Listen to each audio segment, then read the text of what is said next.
Alright, so I thought I would show you guys our water storage collection areas. So we do not have a well, we don't have city water, we are purely off of rainwater collection here. For inside drinking, we do go get water in town. We live outside of Hot Springs, Arkansas, so there's free hot water. You just have to go and get it. So we have a bunch of different like 5-6 gallon containers that we go and fill up probably once a week, just so that way we're not drinking this water yet. Our goal is ultimately to provide all of our indoor water as well, but we just don't have the infrastructure right now to hold that much water. So right now all of the water that we collect is for the animals in the garden. Yeah, that's pretty much it out here. So this is one side of the tiny house. It's a mess, but we put in a gutter that goes the whole length of the tiny house, and it runs into this barrel here. Now we used to have 2 barrels here, and we would alternate, you know, as soon as this one was full, I would have to flip that downspout. It's like a bungee one, so you can move it. So the other barrel was right here where that empty spot is, but I just stole it and used it for the goats. And I'll show you that in a second. But this is one side, and I'll go show you the other side. Okay, so this is the other side of the tiny house. And it was really windy the other night, so all of our shelves blew over. But we found this water tank here, and it used to hold boiler water, so it's perfectly fine for drinking water. So our plan is to get a couple more of these. Sorry, I'm trying to back up and not die. We want to get a couple more of these and have these set up out here in a row, and this will be our drinking water. Obviously I have to put some sort of a screen and a filter on the top, but we just wanted to start collecting the water because we've had some storms. So we have that guy. We want to transition out and away from these galvanized tubs, just because you can probably see, but without any sort of lid they get pretty gunky, which is fine for the garden, but obviously not if we're going to try to drink from them. So it's just a matter of saving up money and purchasing these ABC totes. So again, this is this side of the tiny house, and it's a mess.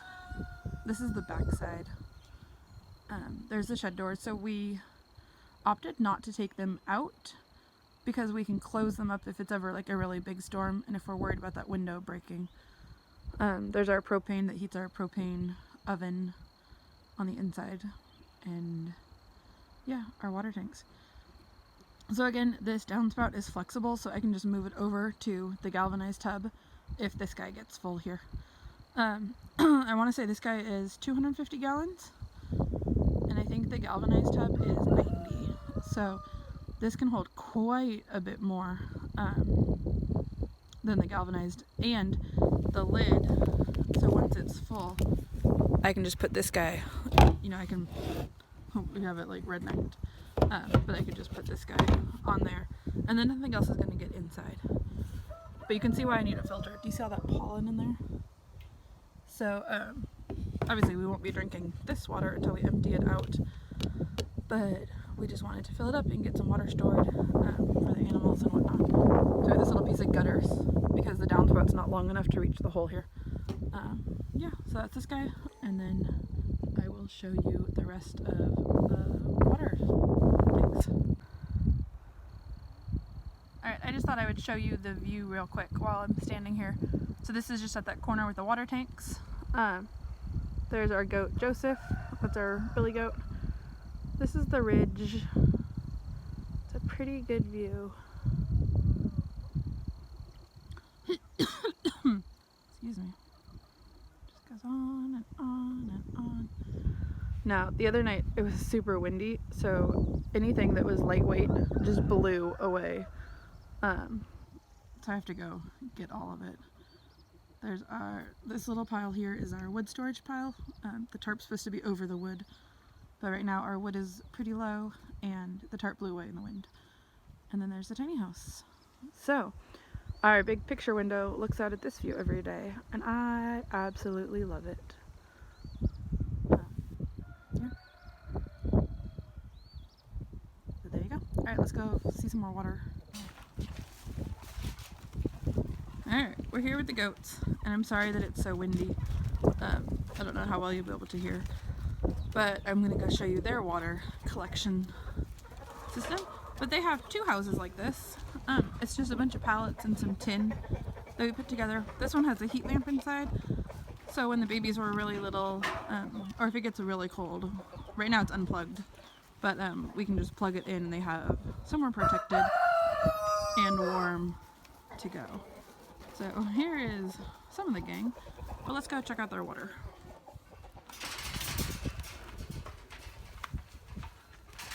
Alright, the babies just got disbudded today, so they are not very happy with us right now.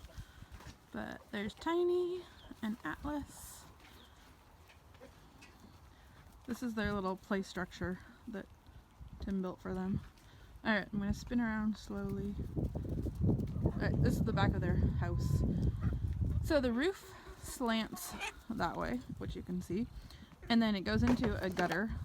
And the gutter, I remember how I said I stole one of the water tanks from the tiny house? This is the tank I stole. So, yeah, it just empties into there. The babies aren't big enough to reach in there. The mamas can when it's full. So right next to it, I just scoop up some water so the babies can reach it.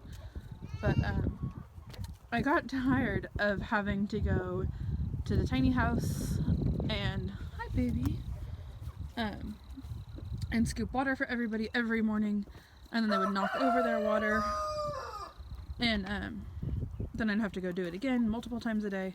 So this way, if they knock over their water, it's just, I mean, it's right next door to the big tank, so I don't have to be lugging water all over the property every time the goats need water. So my goal is on every single little house like this that we have to have its own water tank. I'm going to spin you again. Alright, there's Tiny again. Okay, so there's another house here. So this house, you see how the roof extends? Sorry, the goat is like getting my leg. The roof extends like a foot past the pallets. So putting a gutter on this one is going to be a little bit more difficult without trimming the tin. And I don't really want to trim the tin because we like to reuse stuff around here. So if I ever want to take it off, I don't want to have it cut to this. So what I'm thinking about doing is getting two troughs and just putting them side by side and not doing a gutter, but that way the rain would just fall straight into the troughs. That's my plan here. But again, it's just a matter of saving up to purchase them. They're kind of low on our... Oh, hi baby. They're kind of low on our priority list right now. You know, if we have money, water tanks are... Oops, sorry. I hate when people flip it that way, the phone. Water tanks are not on the highest of the priorities, but at the same time, now is the rainy season. So if we're going to do it, we need to do it now, because I have a feeling this summer is going to be extremely dry. But yeah, there's Tiny, and the little brown one is Albert. That's her baby. The little black girl is Victoria, and she belongs to another mama. And then there's Atlas, and if you look over here, there's an egg. So I'm gonna get the egg, and then I'll show you some more waters. Alright, also speaking of water collection, right here, right next to the driveway, we lovingly have called our duck pond. Last year, when we first moved out to this property, it was completely raw. I mean, there was nothing, like there wasn't the driveway in, there was nothing. Like, you had to hike back in here because there were trees up at the road. And so I didn't know where, like I didn't know the layout of the land. So I didn't know that right here, as soon as it rains a good rain, it floods and it just holds the water. So I paid, once we had the road, I paid somebody to come out. I paid them to till up this whole area, thinking I was going to have a beautiful garden. I planted rows, and then we got a rain, and we learned it all floods. So now it's the duck pond. You know, once it rains, it's full of water. It'll hold this for probably a week, depending on how hot it is, but you can see the chickens and the ducks just drink straight from here. So I don't worry about watering the chickens or the ducks. So I'm going to spin you. I don't really worry about their waters unless all of this water is gone, or unless it's like too murky, you know, and I don't want them drinking or only having that to drink. But I'm going to take you over to the pigs and I will show you their water. Now, I said I'd wanted to put the galvanized troughs on every house, but it's just a matter of having the money. So right now, because I still want to collect the water, but we don't have the money for the troughs, I've improvised, and the pigs get a kiddie pool. So my plan is to put a trough out here once we have the money, and then I have a pig nipple water, so it just screws in like to a garden hose attachment. And hey guys, these are the bacon seeds. I know, I don't have any food for you. Oh, here, do you want the egg? Look, you guys can have the egg. Here. Get it. That's the egg we just picked up from the goats. Okay, but water. So, again, their house has a gutter, and it goes into the kiddie pool. So my plan is to ultimately have a trough here, like the other ones. It'll have a pig nipple water down at the bottom. So that way it'll hold a ton more water, and whenever they're thirsty, they can just go, you know, manipulate the nipple to give them water. So that's the plan. Until that happens, they have a kiddie pool. We just put it on so it doesn't have a ton of water. But they also have a low spot over right there that holds a lot of water. So they have plenty of mud to play in, but I want them to have clean drinking water, you know, separate from the mud. So that's what the kiddie pool's for. But yeah, they have plenty of water and mud. There's their mud hole. This little guy's Tank. He's our boar, so he has to be kept separate because we don't need any pig babies right now. He has a little itty bitty house. This used to be the dog house. It also has a gutter. It just does not have anything to collect the water yet. But it doesn't get that much water because it's so small. So we just have that little blue tub there that we fill up with water when we need to. Right now it's all just rainwater. I know, but I'm sorry. The egg was like a teaser. Say hi, Tank. Hi. Alright, so if I just stand here, you can see the goats.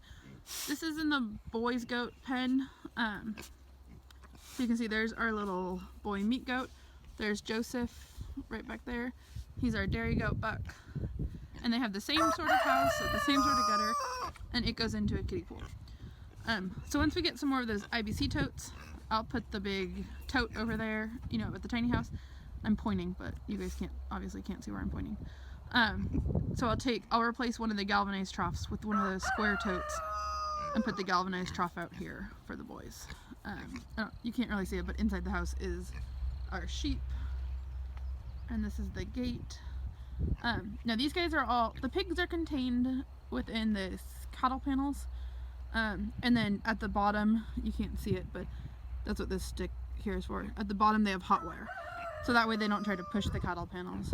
But the goats, and there's Valkyrie, are purely on electric fencing. So this works really well for them. I was going to go and show you the sheep. Hi Valkyrie. And let's see. There he is. It might be too dark for you guys to see him. In there. That's Stash. He's our one sheep. And then Joseph. Hi baby. And then the unnamed meat, but yeah, so that's everybody. That is our water system. That's how we do it here. I say we're semi off-grid because we do have electricity, but everything else we don't have septic and we don't have water. So yeah, all right, I think that'll do it. Hope you guys enjoyed this video. See you later.